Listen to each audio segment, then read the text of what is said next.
సద్గుణరాశి నీ జాడలను నా ఎదుట నుంచుకొని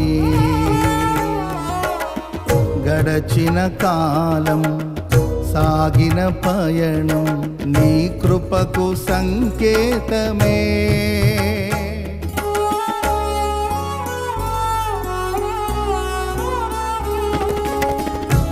సద్గుణరాశి నీ జాడలను నా ఎదుట నుంచుకొని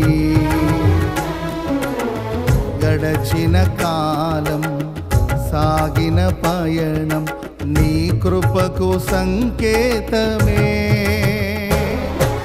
కృప వెంబడి కృప పొందగా మారాను మధురముగానే పొందగా కృప వెంబడి